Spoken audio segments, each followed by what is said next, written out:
안녕하세요. 종로의 인문지리에 대해서 강의할 성균관대학교 국어국문학과의 정희창입니다. 예, 반갑습니다. 제가 말씀드릴 내용은요. 한글 운동의 요람 종로 이렇게 제목이 되어 있는데요. 종로에 여러 가지 문화 유적지가 있고 그런 건 알겠는데 여기가 왜 한글 문화의 요람이냐라는 그런 점에서 약간 의아하실 수도 있을 것 같습니다. 근데 여러분들이 알고 계시는 것보다 종로에는 한글과 관련된 많은 것들이 담겨 있습니다. 그래서 오늘 제가 말씀드릴 내용을 목차를 한번 보여드리겠습니다. 세 가지 부분으로 나눠져 있는데요. 세 부분으로 나눠져 있는데 첫 번째가 종로 한글을 품다. 한글을 품다라는 것이 이제 시사하는 바가 한글이 태어나고 성장하고 그리고 이제 발전하는 그런 공간이 종로였다는 그런 의미를 담고 있고요. 그 두 번째가 종로통, 한글로 소통하다 이렇게 제목을 붙였습니다.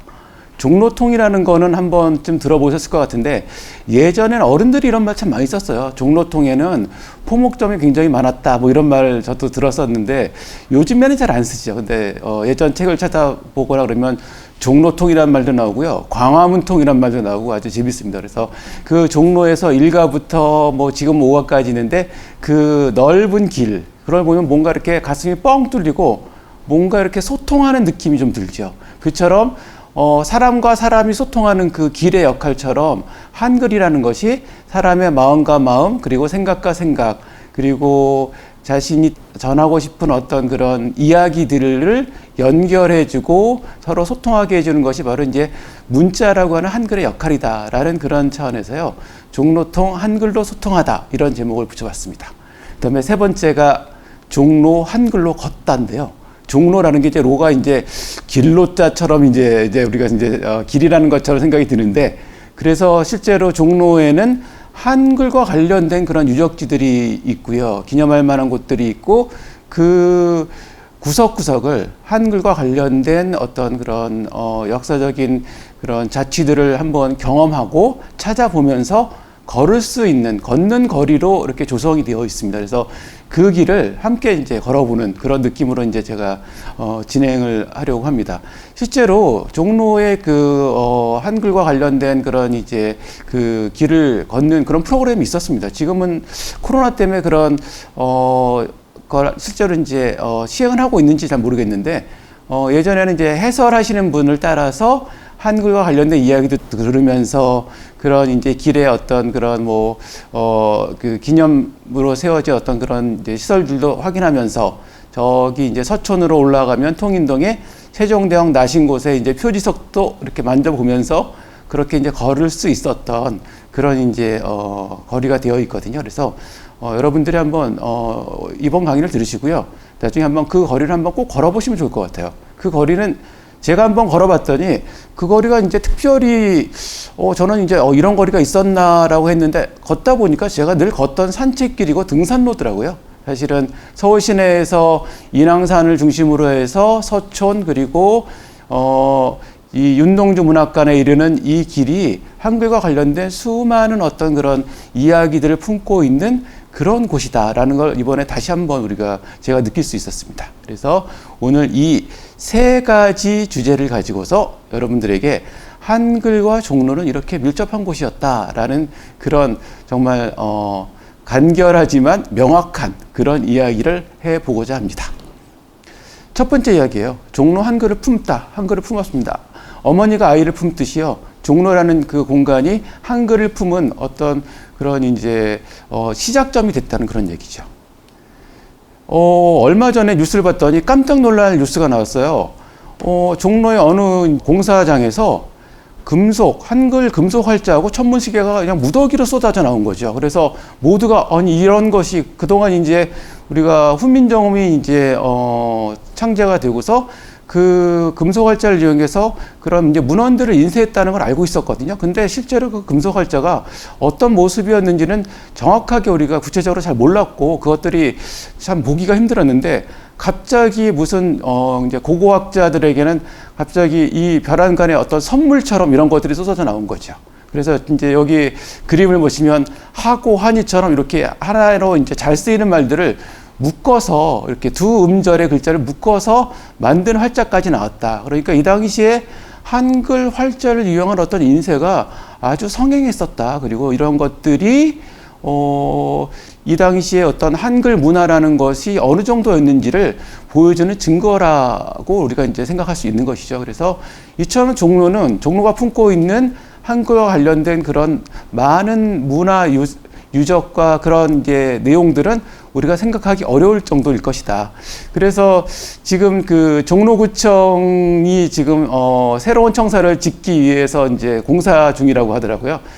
제가 이제 이 강의를 하기 위해서요, 종로구청에 한번 가봤습니다. 그래서 종로구청에 가본 이유는 그래도 종로와 관련된 일이니까 한번 가봐야 되겠다고 생각한 것도 있지만, 사실은 한글과 관련된 종로구청에서 여러 가지 이제 이미 시행한 일들이 있었습니다. 그래서 그 중에 대표적인 게요, 한글과 관련된 내용들을 정리한 어떤 책자를 발간을 했더라고요. 그래서 제가 그 책자를 얻어보기 위해서 한번 갔는데, 그래서 그 책자가 어떤 거냐면 요겁니다.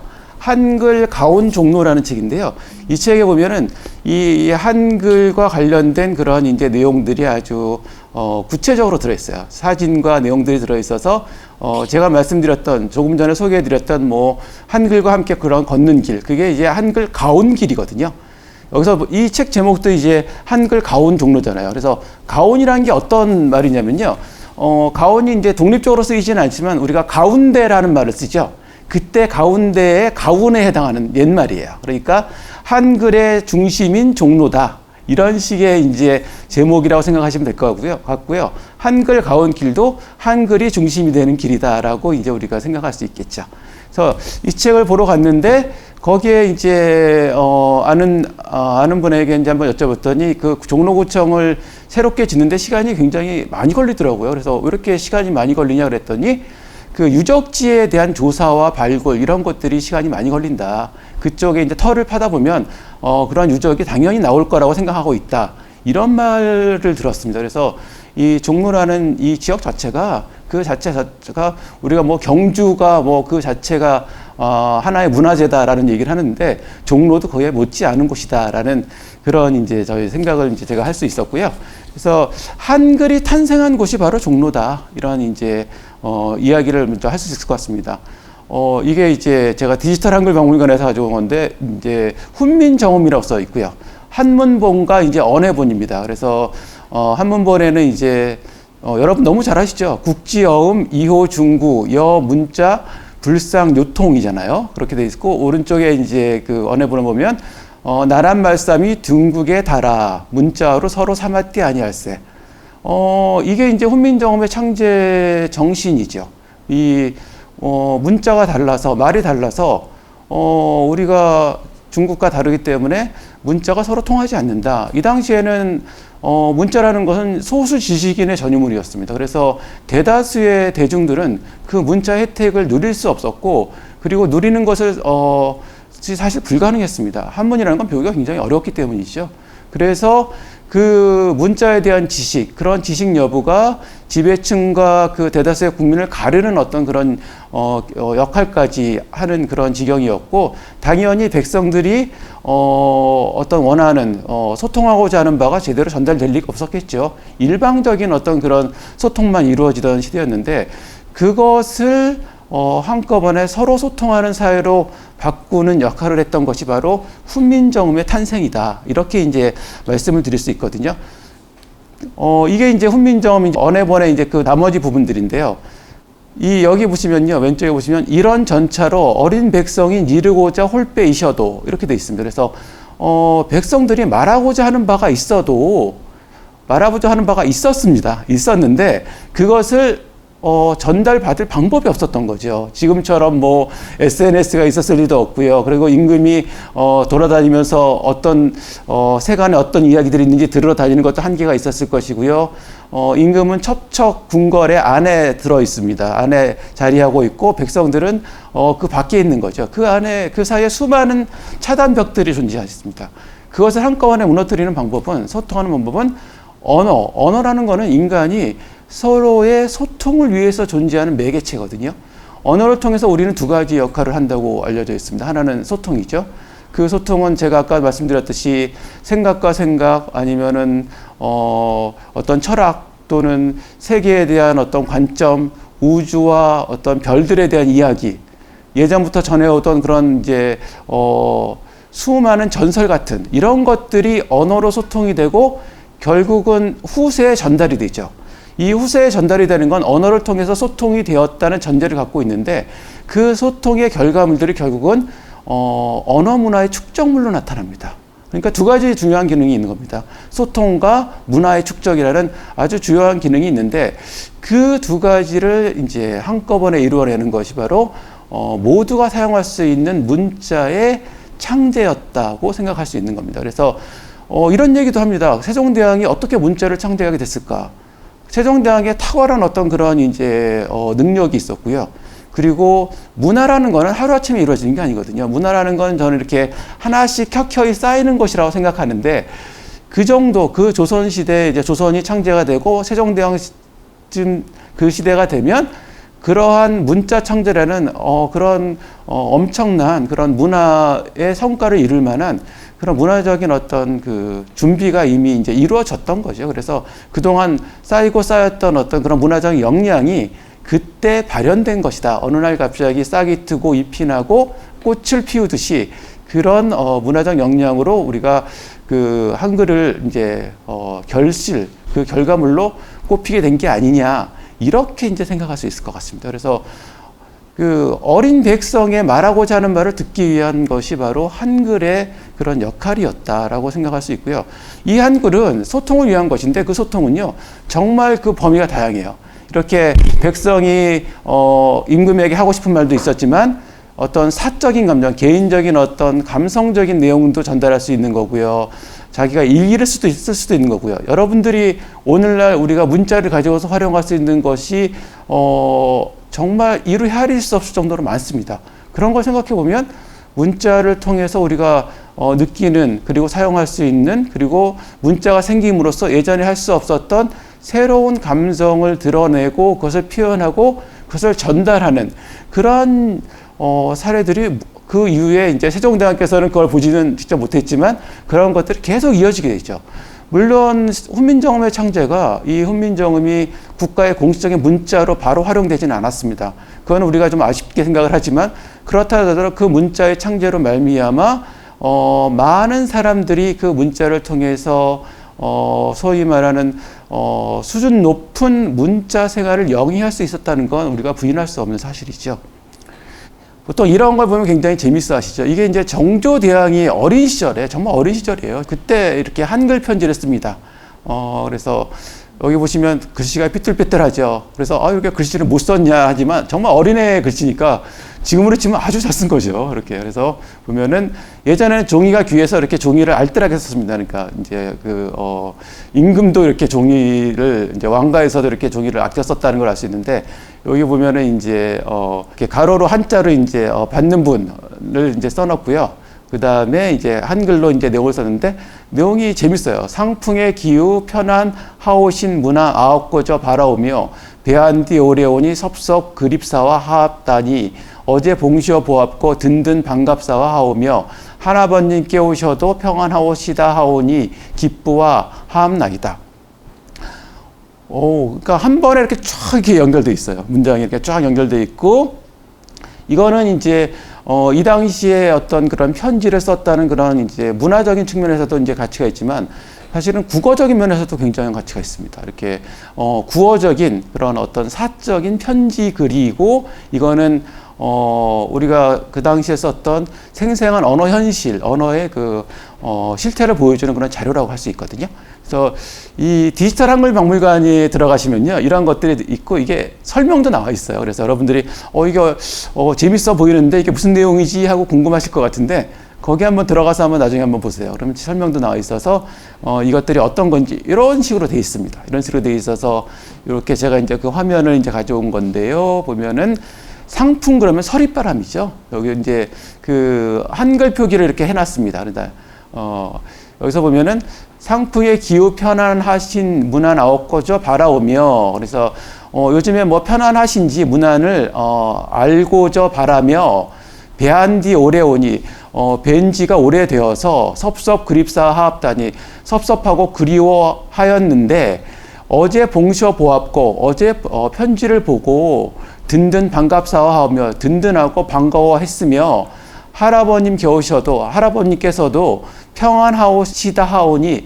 편안하시다가 하니 기뻐함나이다. 기뻐합니다. 이런 뜻이에요. 기뻐합니다. 그래서 여기서 보면은 이 당시에 어떤 그 언어가 어떠했는지를 보여주고요. 그리고 당연히 이제 정조대왕이지만 어렸을 때잖아요. 그러니까 자신의 이제 외조부에게 이제 편지를 보낸 거잖아요. 그러니까 당연히 존댓말을 썼죠. 그래서 여기 보면 존댓말과 관련된 그런 문법 요소들이 아주 많이 나타나죠. 앞고저, 바라, 오며, 배완디, 뭐 이런 반갑사와 이런 식으로 현대국어로 치면 이제 객체존대라고 하는 뭐 그런 것들이 있는데요. 그런 것들에 대한 것들도 아주 풍부하게 나타나서 지금도 뭐 현대국어에서 쓰죠. 뭐 바라옵니다. 뭐 이런 식으로 이제 그때 오 같은 것들이 여기서 나타나는 것들입니다. 그래서 이런 재밌는 자료들이 이어지는데 이거는 바로 이제 그 한글이 가지고 있는 그런 기능이 어떠했는지를 보여주는 그런 증거라고 할 수 있습니다. 그래서 조선 후기에 이르면요, 이런 한글 편지들이 아주 많이 나타납니다. 소위 말해서 뭐 여성을 비롯해서 일반 국민들이 그런 한글을 이용해서 서로의 의견을 주고받고요. 그러한 문화적인 이제 그 역량들이 축적이 돼서 결국은 이제 한글 소설이라든지 이런 것들이 이제 굉장히 유행을 하게 되죠. 그래서 서울 시내에는 한글 소설을 읽어주는 전문적으로 읽어주는 사람도 생기고요. 그거를 이제 지금의 뭐라 그래야 되나요? 어떤 그러니까 책을 빌려보듯이 그런 소설을 빌려보는 그런 일들도 많이 생기면서 출판이 또 이렇게 성행하게 되죠. 출판업이 발전하게 됩니다. 그래서 이 문자가 가지고 있는 문자의 창조로 생기는 그 파급력이라는 것은 우리가 이루 상상할 수 없는 것이죠. 한번 여러분들이 생각해 보시죠. 우리가 만약에 한글이라는 문자를 가지고 있지 않았다면 우리의 일상생활이 어떠했을까? 뭐 어떻게든 뭐 이루어졌겠죠. 그렇지만 우리가 가지고 있는 이런 어떤 독창적이고 우리 고유의 문화를 꽃피우는 데는 뭔가 걸리고 이렇게 원활하지 못했을 가능성이 저는 있다고 생각을 하거든요. 그래서 이 한글의 창제라는 것은 우리의 문화적 역량이 그 창제에 걸맞게 발전했음을 보여주는 증거다. 물론 거기에는 세종대왕이라는 어떤 그런 탁월한 어떤 그런 이제 지도자의 역할이 있었겠지만요. 그래서 그런 이제 우리가 생각을 할 수 있고요. 그래서 이 정조대왕의 편지는 이 다음에 것들도 좀 있어요. 그래서 한번 여러분들이 들어가서 보시고요. 여기 보면 여러분들이 이제 역사적으로 이제 알았던 그런 인물들의 이제 사적인 편지들이 나와 있는데 가령 뭐 이제 임금의 편지가 임금이 이제 사가로 출가를 시킨 이제 뭐 자신의 딸에게 보낸 편지, 공주에게 보낸 편지를 보면 임금도 결국은 아버지구나라는 생각이 드는 그런 것들이 다 담겨 있고 서로 그리워하는 내용들이에요. 그래서 지금 생각하면 잘 이해가 안 되죠. 아니, 임금인데 가서 보면 되지 이러는데 이렇게 그리워하면서 뭐 그랬던 것들도 나오고, 그 다음에 추사의 그 명필이라고 하는 거예요. 추사의 그 편지도 보면은 그 추사가 생각하고 있었던 그런 내용이나 이런 것들을 우리가 이제 만날 수 있다는 점에서 아주 이렇게 흥미롭고 재미있는 자료들이 많이 있습니다. 여기서 보면 이제 세종대왕의 탄생을 우리가 주목해야 되는데, 제가 말씀드렸지만 한글의 탄생과 세종대왕은 정말 떼어놓을 수가 없죠. 세종대왕께서 궁궐 내에서 태어나신 게 아니에요. 지금으로 치면요. 여기 보면 이제 이게 1957년도 이제 조선일보 이제 기사인데 보면은 이렇게 따져보니까 이 준수방이라는 곳에서 태어나셨을 것이다라고 생각을 하는데 그게 지금으로 치면은 통인동 일대예요. 통인동 여기 이제 서촌에서 이제 좀 올라가면 통인동인데 그 통인동 일대인데 그래서 지금 아마 그 서촌에 올라가는 경복궁역에서 그 이제 조금씩 걸어 올라가서 쭉 올라가다 보면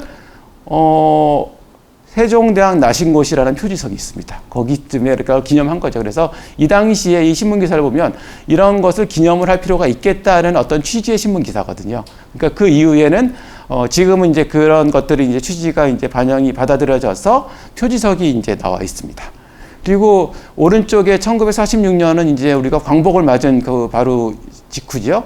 그래서 세종로라는 어떤 이름을 이제 신설했습니다. 종로구에서. 그래서 제가 이렇게 빨간 네모를 쳐놨는데 세종로 이렇게 했고 가로쳐놓으면 광화문통 이렇게 돼 있습니다.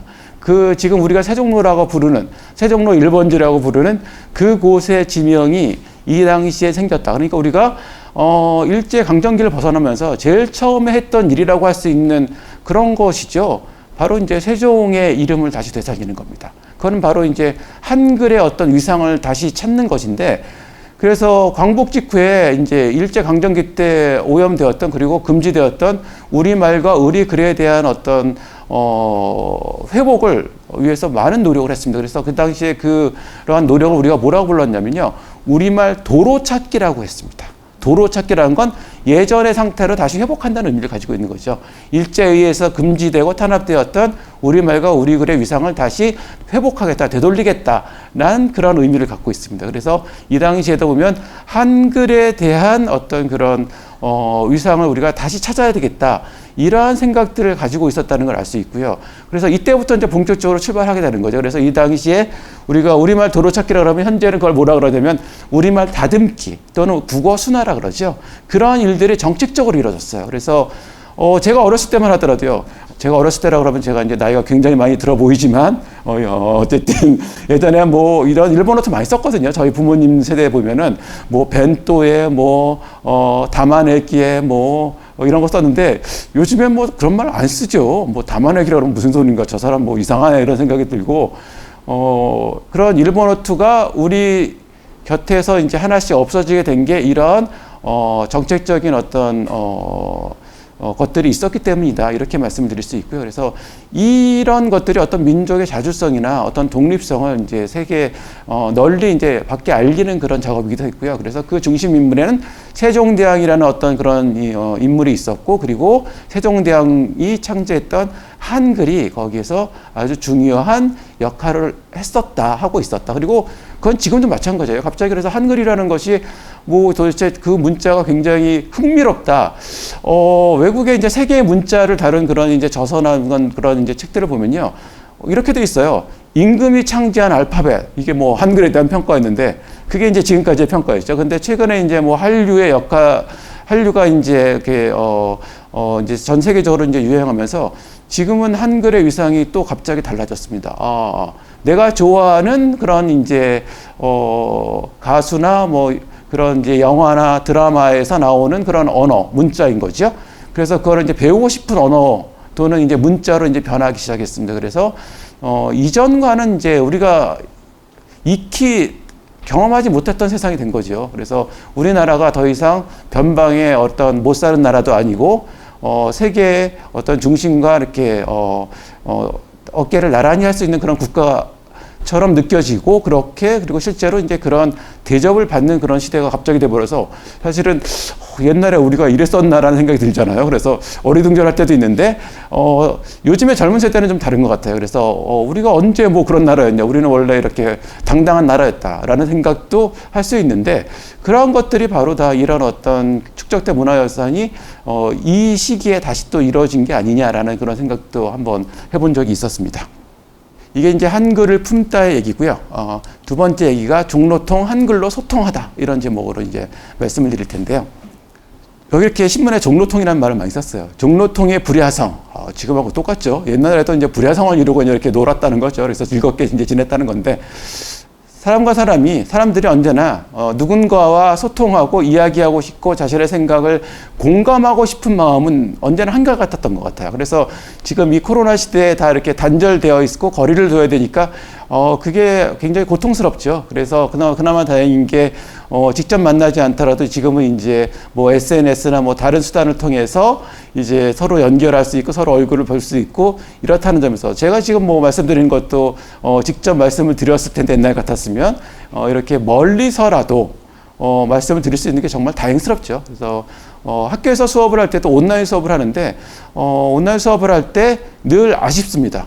직접 만나서 서로 이야기를 하면서 이렇게 말하고 싶고, 뭐 서로의 안부도 좀 묻고 싶고, 개인적인 어떤 유대감도 형성하고 싶은데, 온라인에서는 참 그게 쉽지가 않거든요. 그렇지만 이렇게 온라인이라는 어떤 수단이 있어서 그나마 우리가 만날 수 있고 서로 소통할 수 있다는 게 다행스럽기도 한데, 한글이라는 문자도 사실 그랬습니다. 한글이라는 문자가 없었으면 편지를 주고받지도 못했을 겁니다. 한글을 배워서 많은 국민들이, 많은 대중들이 그 당시에 한글 편지를 써서 문안을 주고받는 게 얼마나 지금의 그 SNS나 온라인을 통해서 연결하는 것과 똑같은 것이죠. 그 당시에 한문이라는 어려운 문자를 알 수 없어서 뭐라고 편지를 전할 수도 없어요. 전화도 없었고 그때는. 그러면 쓸 수 있는 것이 그 문자를 통해서 편지를 보낼 수 있는 것뿐이었는데 그 편지를 보낼 수 있는 어떤 문자를 갖게 되었다는 게 엄청난 일이었던 거죠. 마치 인터넷이 처음 생겨서 또는 스마트폰이 처음 생겨서 아니 세상이 어떻게 되려고 이러나라는 생각을 했던 거와 똑같은 거죠. 그러니까 아마 이 당시 한글을 처음 만들었을 때 거기에 대해서 모두가 다 달갑게 여기지 않았어요. 당연하죠. 모든 사람이 소통하고 모든 사람이 자신의 의견을 내는 거를 모두가 좋아하지 않습니다. 근데 우리가 지향해야 될 세계는 모두가 자신의 말을 할 수 있고 어떤 말이든 할 수 있고 그것을 토론해서 전체가 합의하고 공감하는 세상이 저는 우리가 원하는 세상이라고 생각을 하거든요. 그런 면에서 한글은 지금 말하는 어떤 민주화를 앞당기는 어떤 그런 매개체라고 할 수도 있습니다. 그래서 한글 민주주의란 말을 쓰시는 분들도 있어요. 한글이 생김으로써 민주주의의 어떤 그런 시작이 촉발이 되었을 것이다 라는 그런 이제 식인데 어떻게 보면 좀 과장된 해석이 아니냐 뭐 이렇게 생각할 수도 있겠지만 그런 면이 있는 거는 분명한 것 같습니다. 만약에 우리가 지금 이제 그런 얘기 예전에 많이 했거든요. 교육 쪽에서 이제 그런 말씀하시는 분들이 있는데 세계화 시대를 맞아서 영어를 써야 된다. 국어 쓰지 말고 어차피 영어 공부하느라고 우리가 얼마나 힘드냐. 그냥 영어를 그냥 공용어로 쓰지. 뭐 이런 주장을 한때 많이 했었어요. 그리고 그게 어느 정도 뭐 그냥 굉장히 선진적이거나 뭔가 이렇게 개화한 사람처럼 개화기 때 개화한 그런 성각자 인양했었습니다. 물론 그분들이 미국에 유학도 갔다 오고 했는데 뭐 그거는 뭐 옛날에나 뭐 유학 갔다 오면은 이제 와 그랬지 뭐 지금은 뭐 그런 것도 아니잖아요. 근데 어쨌든 그런 시대가 있었는데 그게 잠깐이었다는 것이고 그 생각이 별로 그렇게 의미 있는 게 아니었다는 걸 지금 알 수 있죠. 왜 우리가 영어를 배우냐? 지금은 바뀌었습니다. 세계인이 한국어를 배우면 됩니다. 우리가 영어를 배울 필요가 없어요. 우리가 외국어 공부하러 갈 때요. 영어 공부하러 갈 때 예전에 종로에 이제 무슨 뭐 학원들 많았잖아요. 거기 가면은 한국어를 쓰면 막 뭐라 그래요? 막 혼내고 왜 영어만 써야지 한국어를 쓰냐? 영어 배우니까. 그러면 당연히 모든 외국인들이 한국어를 배우러 와서 한국어를 써야 돼요. 그러니까 근데 왜 그 학생들을 위해서 영어도 해야 되는데 뭐 이렇게 말할 필요가 없습니다. 그걸 원하지도 않습니다. 그리고 외국어 학습이라는 거는 그 나라 언어에 충분히 노출이 되고 거기에 그런 환경에 이제 적응하면서 하는 것이 이제 일반적인 거거든요. 그래서 이런 어떤 관점의 변화가 지금 일어나고 있는 그런 시기가 아니냐는 생각이 드는데 그래서 이 예전에 이 한글이 만들어지고 이 한글을 통해서 우리가 언어 생활을 이제 주도하려고 할 그 무렵에 그 일제강점기라는 어떤 그런 커다란 암초를 만났던 그런 이제 암흑의 시기를 지나서 다시 광복을 통해서 우리가 이제 언어 생활의 주도권을 회복하던 그 시기의 역사를 살펴보는 건요. 지금의 상황과도 굉장히 이렇게 비교해보면 흥미로워요. 그래서 이 역사의 어떤 그런 흐름이라는 게 이렇게 좀 보면 이렇게 반복적이고 이렇게 우리가 이렇게 생각할 수 없는 부분으로 흘러갈 수도 있고 그 역량이라는 거는 우리 스스로가 스스로에 대해서도 잘 몰랐었구나라는 그런 생각이 들 때도 있습니다. 그래서 그 잠재력이라는 것은 그건 개발하면 할수록 점점 더 커지는 게 아니냐라는 생각이 들어서 그래서 여러분들이 뭐 이제 한글에 대해서도 뭐 여러 가지 이제 그 시시비가 많았거든요. 예전에는 뭐 한문을 꼭 써야 된다, 한자를 써야 된다 이런 이제 전통적인 이제 그런 주장이 있었고 최근에는 영어나 뭐 외국어에 대한 주장도 있었는데 그런 얘기도 이제 많이 해요. 한자를 이제 써야 된다. 한자라는 거는요. 한문이라는 거는 우리가 국어의 어떤 그런 우리의 문화유산을 전승하고 그것을 이제 해석하는데 굉장히 중요한 수단입니다. 그래서 그 한문의 공부가 필요하고 그것들을 우리가 당연히 발전시킬 필요가 있는데 그것하고 우리가 모든 국민들이 일상생활에서 한자를 쓰는 건 다른 문제라고 저는 생각을 합니다. 한자를 공부하는 건 학술적으로 당연히 필요하죠.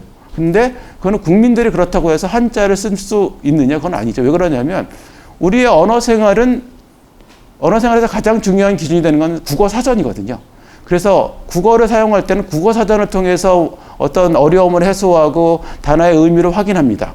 근데 한자를 노출해서 쓰게 되면 국어 사전에서 찾을 수가 없어요. 옥편을 찾아야 되죠. 그거는 좀 이상한 거죠. 근데 또 어떤 그런 분들이 이런 주장을 합니다. 한자를 안 써서 어휘력이 떨어지고 있다. 일견 맞는 것 같아요. 그런 것 같기도 한데 학교, 학생, 다 학자 이거 배워야 되는 거 아니야? 근데 한 가지 이상해요. 그럼 한자를 쓰면 한자어 어휘력은 떨어지는 게 당연하죠. 근데 요즘에는 고유어도 잘 모르거든요. 그러니까 뭐 그거는 한자를 안 배워서가 아니라 그냥 어휘력이 떨어지는 거예요. 그건 독서를 안 해서 그런 거죠. 그래서 그거는 뭐 저는 믿을 수 없고 독서를 하는 건 중요하죠. 독서를 해야 됩니다. 근데 한자를 노출해서 쓰는 건 다른 문제고, 그리고 어차피 한자 노출해서 한자를 자유롭게 쓸 수 있는 그런 세대는 이미 지나갔죠. 그리고 한자라는 거에 대해서 그렇게 강요를 하게 되면 오히려 더 기피하게 돼요. 그래서 그 문화유산으로서 당연히 보존해야 되고 학술적으로 의미가 있지만 우리의 언어 생활은 한글을 중심으로 어차피 갈 수밖에 없는 것이다라는 생각이 들고, 거기에서 더 이제 요즘에 문제가 되는 게 영어죠. 영어를 쓰는 것의 문제는 뭐 국제화 시대에 뭐 영어 쓰면 어때서 이제 늘 그러거든요. 학교에서도 글로벌 리더 뭐 이렇게 학교가 이제 그걸 지향하거든요. 그래서 제가 글로벌 리더를 지향하는구나. 그래서 이제 그런 생각을 제가 했었는데 그러니까 당연한 거 아니냐 이렇게 하는데, 문제는 딱 하나가 있습니다. 생각보다 영어 모르시는 분이 많습니다. 그래서 적어도 우리가 어떤 전 국민을 대상으로 하는 공공 언어적인 성격에서는 영어를 쓰는 것은 저는 바람직하지 않다고 생각합니다. 예전에 영국에 그런 일이 있었죠. 영국에서 쉬운 영어 쓰기 운동이 일어났는데, 그게 왜 그러냐면 어떤 영어 정책이 있었는데, 그러니까 뭐 이런 거죠. 이렇게 보조해 주는 거죠. 이렇게 생활이 어려운 분들에게 보조를 해주고 난방비라든지 뭐 이런 것들을 보조해 줘야 되는데, 그게 너무 어려운 영어로 써 있었던 거예요. 그래서 그걸 제대로 받지 못해서 여러 가지 사회 문제가 생겼던 적이 있었습니다. 그래서 적어도 그런 것들을 보면 다른 나라도 그렇습니다. 영어를 써도 그 쉬운 언어를 써야 되는 것이 필요하다는데, 더군다나 우리처럼 이제 영어는 외국어잖아요. 외국어를 이렇게 쓴다는 거는 사실은 소통을 하지 않겠다는 얘기가 똑같습니다. 나는 그쪽의 전문가니까 아무 문제 없어.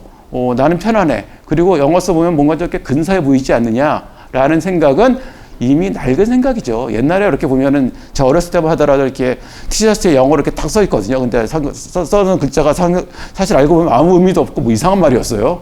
그런 거 써놓고서 그냥 뭐 이렇게 의시되면서 이제 막 이렇게 달렸던 그런 시대는 이미 예전이죠. 그래서 그런 것들을 우리가 이제 당당하게 버려도 되는 시대가 아니냐. 그래서 우리가 이 국어에 대해서 이야기를 하고 한글에 대해서 이야기를 하고 이제 이렇게 얘기를 하는데, 그래서 이 종로에 대해서도 이제 한글이라는 것이 종로와 어떤 관계가 있는지에 대해서 이제 이렇게 이제 말씀을 드리게 된 것 같습니다.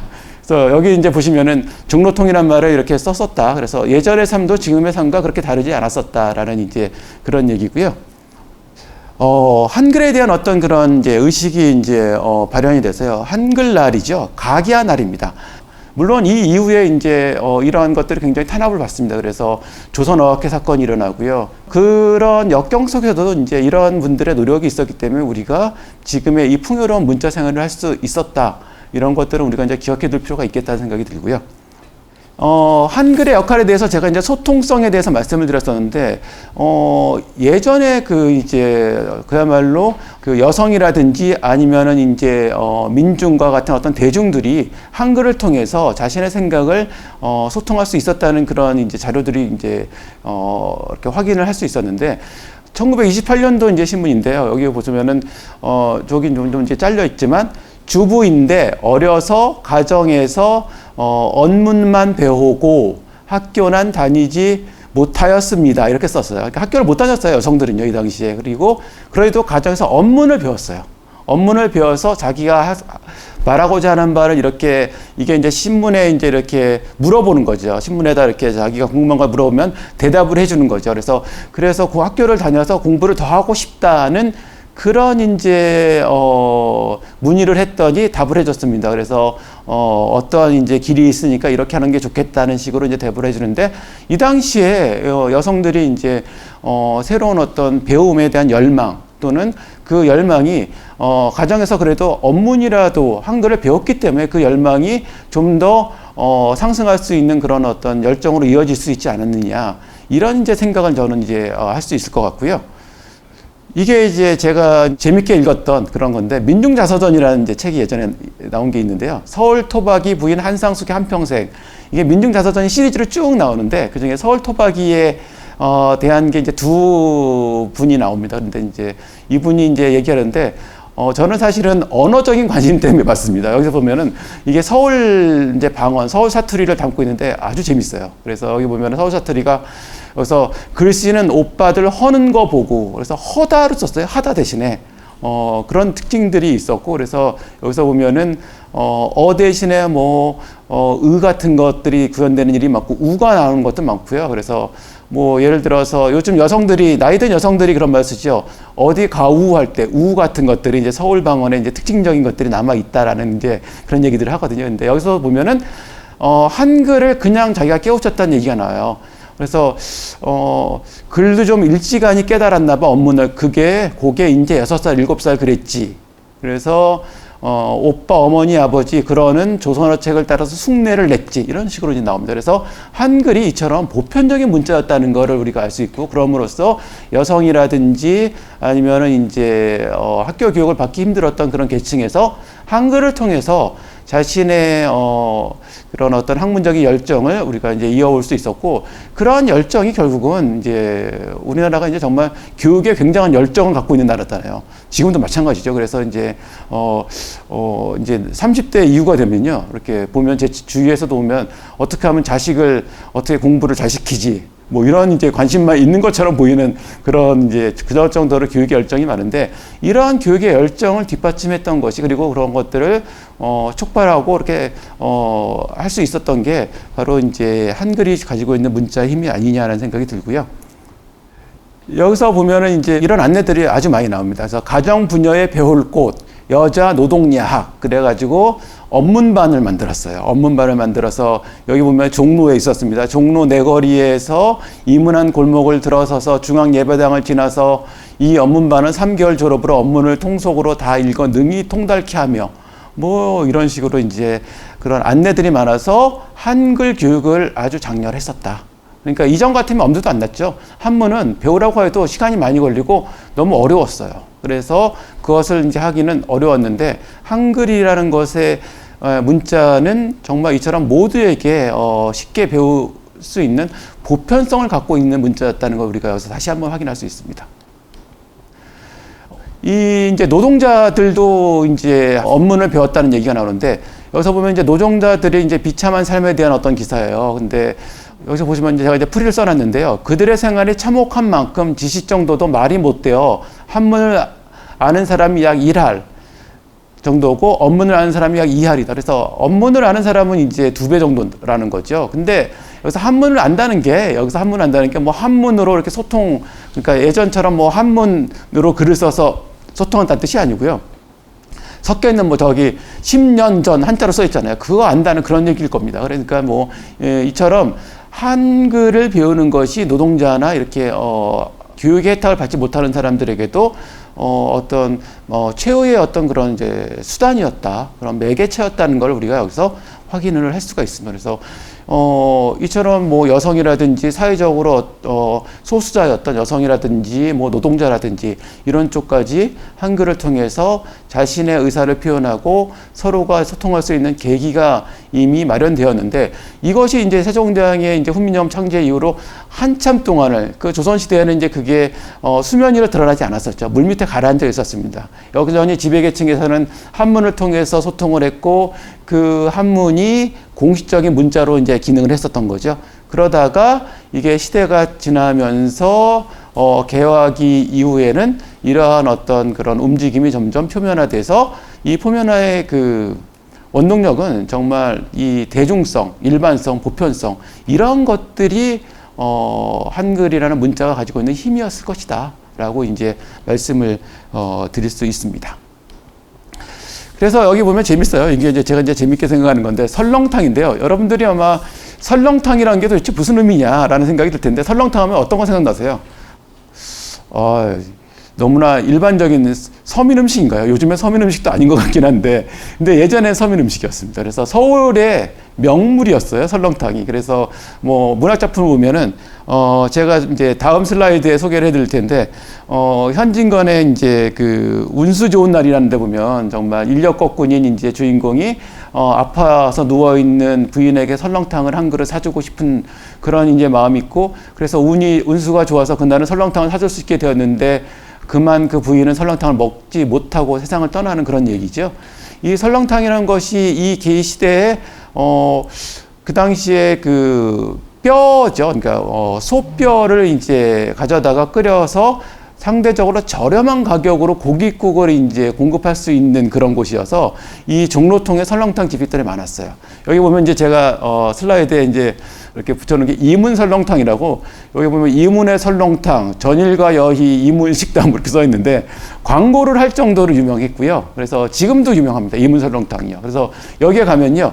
여기는 이제 표기가 설렁탕으로 이제 그때는 많이 표기를 했었죠. 근데 설농탕으로 해놨어요. 근데 이문 그 설렁탕에 갔더니 선농단에서 뭐 왔기 때문에 설농탕으로 쓴다고 그런 것까지 썼는데 국어학적으로는 이제 두 가지 설이 있습니다. 선농단은 좀 약간 거리가 멀고요.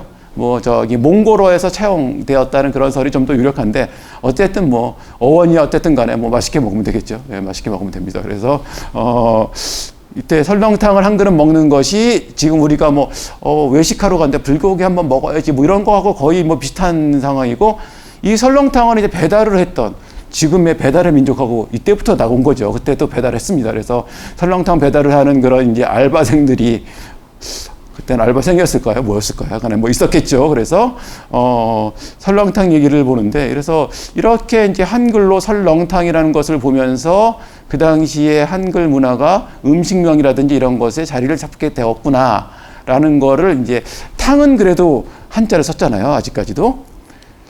여기 보면 이제 이게 운수 좋은 날이라는 이제 그렇죠. 운수 좋은 날이라는 이제 그 소설에 제가 여기 나오는 이제 그 소설 속의 설렁탕이라는 그 이제 연구 이제 논문이죠. 학술 논문에서 제가 인용을 했는데, 여기 보면 이제 별건건이라는 그런 이제 책에서 이런 식으로 나와요. 설렁탕이 서울에서 유행을 했는데 다른 곳에서 온 사람이 보면은 시골에서는 아무리 가난뱅이의 집이라도 잘 받아 먹지도 않는 오지 뚝배기의 설렁탕 그릇이 이렇게 놓여 있는 걸 보면 확 끼치는 누린내를 맡으면 소위 일국의 수도라는 서울에서도 저런 더러운 식당이 있으며 저것을 그래도 누가 먹나고 코를 뭐 이런 정도 코를 잡는 거죠. 그래서 그렇게 지금처럼 산뜻한 음식도 아니었구나라는 생각을, 굉장히 서민적인 음식이었다는 걸 알 수 있죠. 그래서 이런 것들이 그 당시의 풍경이었다라는 걸 이제 일 수 있고요. 그래서 한번 운수 좋은 날 한번 읽어보시죠. 읽다 보면은 예전에 그냥 이렇구나 했는데 지금 읽다 보니까 갑자기 막 이렇게 막 눈물이 나올 지경이 되고, 그래서 혼자 읽어야 됩니다. 그래서 혼자 읽어야지 또 그렇게 같이 있다 보면 왜 저러냐 이런 생각을 들게 되면 좀 약간 곤란하죠. 그래서 혼자 이렇게 딱 몰래 읽어야지 되는 소설입니다. 이처럼 이제 그 한글이라는 어떤 그런 이제 문자를 통해서 우리말에 대한 어떤 이야기들이 굉장히 나타나는데, 제가 재밌어하는 이제 문학 작품을 읽다가 이제 재밌다는 게, 임꺽정이라는 소설을 읽다 보니까요, 해암문 밑에 갑바치가 살았어요. 근데 제가 사는 동네가 지금 제가 해화동 살거든요. 그래서 제가 한번 동네를 한번 그걸 읽고서 감동을 받아서 해화문 밑에 어디 갑바치 집이 남아있나 봤더니 뭐 저 칼국수 집밖에 없더라고요. 그래서 이제 못 찾았는데 거기 또 표지석도 없어요. 그래서 제가 아니 세종량보다는 훨씬 못하지만 그래도 제가 표지석이라도 하나 나무라도 하나 세워볼까라는 생각을 잠시 하다가 이제 쓸데없는 생각이라는 생각을 하고, 이제 어쨌든 해암문 밑에 갑바치 집이 있었어요. 그래서 해암문 문턱 밑에 초가집 몇 집이 있고 그 중에 갑바치의 집이 한 집이 있었다라는 건데, 근데 궁금했죠. 왜 해화동에서 왜 갑바치를 얘기했을까요? 왜 홍명희는 임꺽정에서 해화동 갑바치를 떠올렸을까? 굳이 뭐 동대문 갑바치도 있을 거고 왕십리 갑바치도 있지 뭐 해화동 갑바치를 굳이 했을까라는 생각을 잠시 하다가, 뭐 이게 뭐 이제 믿거나 말거나에 가깝겠죠. 문학하시는 분들을 보면은 이제 뭐 그게 아니라고 생각할 수도 있는데, 제 상상력으로 그냥 보면 제가 이렇게 좀 찾아보다 보니까 이런 거 기사를 봤죠. 연건동 갑바치는 예로부터 유명합니다. 연건동이 어디냐면 지금 서울대학교 병원이 있는데요. 대학로예요. 그러니까 해화동이나 대학로나 거기가 거기죠. 그래서 그 동네가 원래 갑바치들이 많았던 곳이다. 유명한 곳이다. 그러니까 동네에서 유명한 그런 어떤 그런 곳인데, 갑바치라고 하면 예전에는 이제 아주 하층민이죠. 근데 임꺽정 소설에서는 뭐 전혀 그렇게 나오지 않습니다. 갑바치가 굉장히 학식이 높고, 그래서 선비들이 그와 이야기를 하는 걸 즐겨하며, 그래서 늘 그 집에 드나드는 사람들이 많아요. 그런 식으로 이제 나오는데, 그래서 갑바치란 말은 어휘도 재밌어요. 사실 예전에 갑바치라는 그런 상표도 있었어요. 갓바치. 그래서 갓바치가 뭐냐, 이태리어가 아니냐고 누가 물어서 내가 이태리어다 그래, 이태리어. 이제 그렇게 얘기를 했었는데, 갓바치를 보면 제가 관련어이라고 써놨는데, 지읒 받침의 갓바치, 가죽, 살갗, 다 같은 얘기예요. 갓바치의 이게 지읒 받침에 이제 가족하고 가죽이 나왔고요. 그 다음에 살갗 할 때는 지금 치읓 받침을 쓰는데 그것도 갓에서 나온 거죠. 그래서 다 가죽이라는 어떤 같은 어원을 갖고 있는 말입니다. 밭이라는 건 어떤 일을 하는 사람이라는 의미를 갖고 있었죠. 그래서 이게 아치 또는 이제 뭐 어치 이런 식으로 이제 나중에 변화하게 되죠. 그래서 연건동의 갓바치가 예로부터 유명했다라는 겁니다. 그래서 제가 이제 그래서 해화동에서 제가 사는 해화동에서 이제 대학로까지 걸어가면서 갓바치의 흔적을 찾아보고자 했으나 뭐 고깃집 정도는 있었습니다. 그래서 고깃집이 있어서 그런 흔적이라고 말할 수는 없을 것 같고, 예, 그래서 그런 기사들이 있었다는 거고요. 세 번째 이야기입니다. 마지막 이야기죠. 종로 한글로 걷다. 예, 제가 말씀드렸던 이렇게 이게 이제 종로 광화문 내거리를 지나서요 서대문 쪽으로 쭉 올라가면은 이제 서울 역사박물관 좀 못 미쳐서예요. 거기 보면은 오른쪽으로 이제 예전에 이제 금호 아시아나에 있는 그 이제 세문안교회 지나서 오른쪽으로 들어가는 길 바로 거기 있습니다. 그래서 한글 가온길인데 이게 저기 중간에 새로 만들었어요. 저기 오른쪽에 보면 역시 훈민정음 서문에 대한 것들이 쫙 있는데 아까 얘기했듯이 가온이라는 건 가운데라는 의미다라는 거고요. 그래서 이게 이제 시작이 돼서 여기서부터 쭉 걸어가면요. 이렇게 오른쪽에 저기 이제 한글 가온길이라고 이렇게 써놨습니다. 이렇게 써놨고 왼쪽에 한글회관이 있습니다. 한글회관이 조선어학회 이제 후신이죠. 조선어학회 후신이고 한글이라고 하는 어떤 학술지를 만들고요. 그 예전에 우리말 큰 사전이라는 사전을 내기도 했었고 있습니다. 그래서 한글 회관에 그러면 이제 한글 회관은 이제 한글 학회의 이제 중심지기도 한데 그 한글 학회는 이제 지금도 그 한자를 쓰는 것을 이제 반대하고 고유어를 쓰는 걸 주장하는 그런 이제 정신을 가지고 있습니다. 그래서 그런 이제 학회가 왼쪽에 이제 존재를 하고요. 그래서 그 길을 이제 쭉 걸어가다 보면은 이런 이제 이게 세종문화회관 뒤에 있는 공원이죠. 아주 작은 공원인데 이런 이제 한글 조형문들을 만들어 놨어요. 그래서 이게 뭐 어떻게 읽어야 되나요? 요즘에 저는 이걸 못 읽는데 20대인 저희 아이한테 한번 읽어보랬더니 흐흐흐 이렇게 읽더라고요. 그래서 아니 의가 없는데 다 이렇게 읽어요. 그래서 내가 그렇구나. 그래서 이렇게 카톡 같은 거 하다 보면 히읗을 보내잖아요. 그럼 이게 흐흐로 읽어야 될지 하로 읽어야 될지 호로 읽어야 될지 그랬더니 그게 궁금하다 그랬더니 그냥 뭐 아무렇게나 읽으라고. 그리고 그 누가 보내느냐에 따라서 해석하는 방법이 다르다 그러더라고요. 이런 이제 그 조형물들이 많이 있습니다. 그래서 이런 것들이 예전보다는 많이 이제 이렇게 많아지고 있는데 뭐 종로에 있지는 않지만 저기 제가 예전에 그 국립국어원이라는 곳에서 근무를 했었거든요. 그 국립국어원이 지금 방화동에 있어요. 근데 방화동에 있어서 서울에 아주 이제 끝자락에 있죠. 그래서 근데 역시 한글과 관련된 국어 관련된 곳이니까 우리가 광화문으로 가야 된다라고 수많은 청원과 운동을 했으나 아무도 이제 이렇게 눈여겨보지 않아서 계속 방화동에 있는데 거기에 가면은 어쨌든 간에 이제 국어 연구에 이제 본 거지죠. 거기 가면은 이렇게 한글 조형물들이 있는데 뭐가 있냐면 의자가 있어요. 한글 조형물로 의자를 만들어서 우리가 이제 거기 앉을 때마다 황송하죠. 이렇게 한글에 앉아도 되느냐. 우리가 그 의자가 자모에 따라서 약간씩 차이가 있는데 가령 지읒 같은 글자는요. 이렇게 약간 불안정해요. 그래서 잘못 앉으면 이렇게 넘어지고요. 피읍이나 미음이 아주 안정적입니다. 이렇게 거기 딱 이렇게 기울어지지 않고 딱 안정적으로 이렇게 앉을 수 있어서 그래서 한글 자모로 의자를 이제 만들어 놓기도 하고 여러 가지 재밌는 걸 만들죠. 그래서 그 한글날에 이제 예전에 이제 한글 산업화를 한다는 뭐 그런 이야기도 굉장히 많았습니다. 그래서 그 산업화의 이제 내용물 뭐가 있었냐면요. 뭐 한글 뭐 이렇게 옷, 티셔츠 아니면은 뭐 연필 아니면은 뭐 이렇게 넥타이 같은 게 있었죠. 그래서 한글 넥타이 같은 거는 이렇게 한글 자모를 이렇게 만든 건데 생각보다 뭐 괜찮습니다. 그래서 제가 그걸 여러 개를 사가지고 뭐 외국에 나가는 친구나 뭐 외국인들한테 선물을 했던 기억이 있거든요. 근데 내국인들은 그렇게 많이 안 하더라고요. 그래서 제 친구한테 선물했더니 별로 안 하고 다녀서 제가 다시 내놓으라 이렇게 이제 얘기를 했었는데 그리고 그래서 이제 요즘엔 참 이렇게 찾기가 어렵습니다. 근데 그런 것들을 저기 한글 박물관이라고 있습니다. 제가 아까 이제 자료를 소개했었는데 한글 박물관도 광화문에 있었으면 참 좋았을 텐데 그게 용산에 있죠. 중앙박물관 그 한 귀퉁이에 있습니다. 거기에 가면은 그 거기에 이제 그 기념품을 파는 곳에서는 이제 여전히 팔고 있으니까 혹시 관심이 있으신 분들은 예, 한번 가서 구경을 해보시면 한글 박물관이 이제 종로에 안 있어서 제가 소개를 잘 안 하는데 어쨌든 거기 한번 가보시는 것도 아주 재미있는 것들이 많이 있습니다.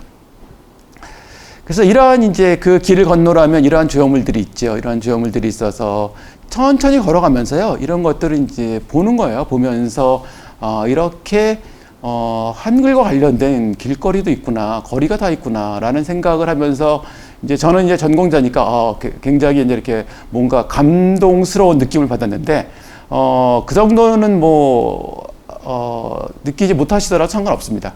그냥 이 길이 좋습니다. 이 길이 좋아서 그냥 걸을 만한 길이에요. 그냥 지금 아주 한여름이 아니면 좀 약간 찬바람이 불어올 때면 그냥 천천히 걸어가면서 주위의 그 경관을 구경하는 것도 굉장히 저는 즐거울 거라고 생각이 들고요. 광화문이라고 하는 어떤 그런 느낌이 있잖아요. 그래서 광화문을 이렇게 경복궁을 이렇게 보면서 건너면 뭔가 내가 역사의 한 중앙에 서서 있는 것 같은 느낌도 들고요. 예전에 우리 역사를 만드신 그런 어떤 선조들의 어떤 발자국이 느껴지는 것 같고 이제 그런 얘기 했더니 저보고 제 친구들이 좀 이상해진 거 아니냐 뭐 이런 얘기를 하는데 제가 너무 감정 몰입을 해서 그런 거예요. 약간 그런 느낌도 좀 들었습니다. 그래서 그런 느낌을 이제 받으시면서 한번 걸어보면 굉장히 재밌을 것 같아요. 그러니까 그 정말 빌딩숲 사이에 이런 것들이 있다는 게 이렇게 우리가 걷다가 저기 좀 이렇게 의자 같은 게 좀 있어서 거기에 이렇게 좀 잠깐 앉았으면 좋겠다라는 생각이 들 때 있잖아요.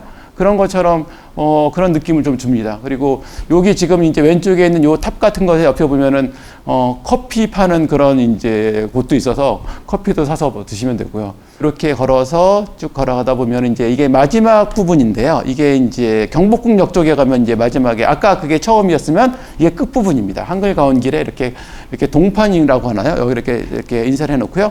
그래서 여기서 이제 경복궁역에서 이제 여기서 끝이 나는 것처럼 보이지만 사실은 경복궁역에서 여기서 길을 건너서 서촌으로 이제 올라가기 시작하면 거기가 이제 또 다시 이제 지금까지는 어떻게 보면 역사의 길이라고 할 수 있고요.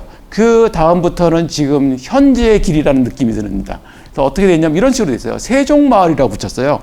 왜 세종마을이냐면 세종대왕이 나신 곳이 이 동네거든요. 그러니까 통인동을 비롯해서 여기가 이제 세종마을인데 근데 참 약간 아쉽죠. 세종마을의 음식 문화거리예요. 그냥 뭐 한글 문화거리였으면 좋겠는데 그냥 식당만 있어요. 양옆으로. 그래서 여기 유명한 식당들 많죠. 그래서 뭐 그 인왕산에서 내려온 이제 등산객들이 바글바글 했던 그런 곳인데 요즘엔 뭐 사회적 거리두기 때문에 이제 그렇지는 않습니다만 그래서 어쨌든 세종마을이라는 이름이 붙어 있고요. 그래서 한글 간판을 달고 있어요. 파리 바게트인데 세상에. 파리에서 온 것인데 한글 간판을 달고 있다니 대단하죠. 그래서 여기 아니면은 파리 바게트가 한글 간판을 들고 있는 건 단 곳은 없을 것 같아요. 그래서 파리 바게트가 이렇게 한글 간판을 달고 있고요. 이거 한글 간판은 여기밖에 없을 것 같아요. 베스킨 라빈스 그렇게 써놓으니까 한글로 써놓으니까 저게 뭐지 하고 더 낯설어요. 저게 뭐 하는 거야? 맞죠? 저 아이스크림 가게지 맞아. 이런 생각이 드는데 그래서 이처럼 이 양옆에 거리가 이제 한글 간판들을 많이 달아놨고요. 그래서 여기서부터 이제 쭉 걸어서 올라가시면 제가 아까 말씀드렸던 통인동에 가면 세종대왕 나신 곳이라는 표지석이 거기 존재하고요. 그리고 거기서 좀 더 걸어가시면 돼요. 좀 더 걸어서 그 길이 굉장히 아담하고 이렇게 걷기에 좋은 길입니다. 그 옆을 지나서 옆으로 들어가서 수송동 계곡을 가도 좋으시고요. 거기 가면은 윤동주 시인의 어떤 하숙집이라는 팻말도 나타나고요. 그리고 좀 더 걸어가면은 청운 문학도서관이 있고 그리고 윤농주 문학관이 있습니다. 그래서 거기까지 쭉 걷는 길이 우리가 이제 한글이라고 하는 어떤 그런 문자가 사람과 사람을 잇고 생각과 생각을 이어주고 그리고 그 당시에 우리가 생각했던 이야기나 전설이나 뭐 모든 것들을 다음 세대에게 전달해주는 그런 문화적인 축적물로서 기능했던 한글이 들어있는 한글이 태어나고 성장하고 그리고 우리에게 전해진 그런 이제 공간을 체험할 수 있는 곳이 아니냐라는 이제 생각이 들고요. 그래서 여러분들이 한번 이 거리를 걸으면서 한번 느껴보는 그래서 한글이라고 하는 것들이 당연히 우리가 뭐 당연하다고 생각하거든요. 우리말하고 우리글은요. 그냥 뭐 우리가 태어나서 당연히 눈을 떠서 당연히 숨을 쉬고 사는 건 당연한 거지라고 생각하는데 그런 것들이 당연하지 않을 수도 있다는 걸 생각할 수 있습니다. 그래서 우리가 이 코로나 시대에 그런 생각 들잖아요. 일상이 정말 소중한 것이었구나. 예전에 내 친구 한번 만나야지. 아이, 좀 바쁜데 다음에 만나지. 그게 아니었구나. 만나야지 했을 때 만나야 되는 거였는데 라는 생각이 지금 들거든요. 그러니까 우리가 쓰는 이 말과 이 문자라는 것도 그런 어떤 존재일 수 있다라는 생각을 한번 해보시고요. 그런 생각을 이 거리를 한번 걸으시면 더 느끼실 수 있을 거예요. 그래서 정말 이 여러 가지로 힘들고 가슴 졸이는 그런 이제 시대를 살고 있는데 좀 더 마음이 편안해지는 그런 세상이 오면 이 길을 한번 꼭 걸어 보셨으면 하는 그런 바람입니다. 제 강의는 이것으로 마치겠습니다. 예, 고맙습니다.